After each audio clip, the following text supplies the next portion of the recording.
各位网友，大家好，欢迎来到报明说。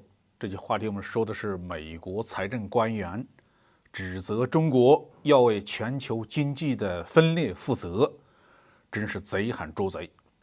根据新加坡联合早报的报道，在国际货币基金组织和世界银行年会期间，美国财政部的一名官员说，中国需要为全球经济分裂负责任。一些美国官员对全球经济被分裂成地缘政治集团非常担忧。美国及其盟国为确保供应链的安全所采取的行动，并不是出现这种情况的唯一的原因。那还有什么其他的原因呢？他说，中国不让国内的某些领域与世界各地接触，拒绝采用以市场为导向的政策，所以导致全球经济的分裂。听到美国官员说出这样的话来，你觉得还有比美国人更无耻的吗？谁才是那个让全球化倒退，让全球经济分裂，让世界产业链动荡不安的罪魁祸首呢？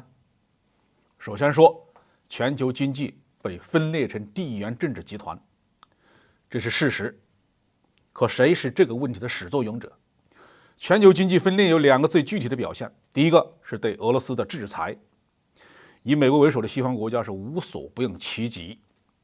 中国拒绝加入美国发起的对俄制裁大战，这也让印度、南非、巴西这些国家有了底气。俄罗斯能够继续出口石油、天然气和农产品，从国际市场上换回自己需要的民用设备和消费产品。这个经济循环是不受美国控制的，美国政府也无可奈何。第二是去美元化。这是被美国阵营综合打压导致的必然结果。中国已经和29个国家达成了本币结算的协议，比如说俄罗斯、越南、老挝、尼泊尔、韩国、马来西亚、阿根廷、新加坡、德国、沙特、巴西等等。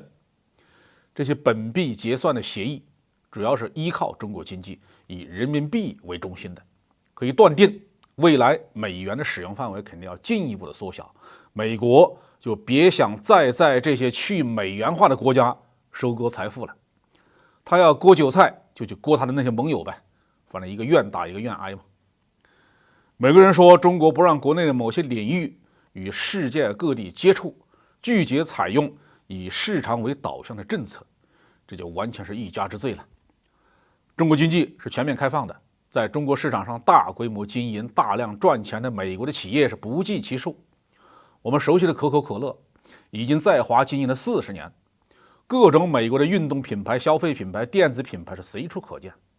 前一段时间，美国的电影《阿凡达》第2集还是大陆播出，赚了个不亦乐乎。所以他说的肯定不是这些领域了。是这位财政部官员最关心的金融市场吗？中国的金融市场也是开放的，经过国家审批的合格的境外的投资者可以直接参与国内的股票交易。美国的投资机构也能在中国投资各种企业。那中国的什么领域不向美国人开放呢？在美国人看来，所谓开放就应该对他们不做任何限制，任由他们操纵市场。上世纪90年代末的亚洲金融危机就是一个典型的例子。他们就是希望中国彻底的放弃对市场的监管，彻底放开美国投机商的手脚，让他们在中国经济领域兴风作浪，把中国人民辛苦积攒起来的财富一夜之间一把收割干净。除此之外，中国的基础设施运营、国防工业同样不以美国人希望的方式开放，这也让他们很是恼火。中国的水利、电力、能源、广播电视、互联网不让美国人插手，国防工业那更是针插不进水泼不进，不让任何外资进入，这简直让美国人不爽到了极点。所以美国财政部官员说中国要为全球经济分裂负责。其实除了美国自己和他的那一帮狗腿子，全球经济并没有分裂，是美国经济自绝于世界，自绝于全球，是美国把他自己和全球脱钩，这恐怕也是不容置疑的事实吧。好，这句话题我们就说到这里。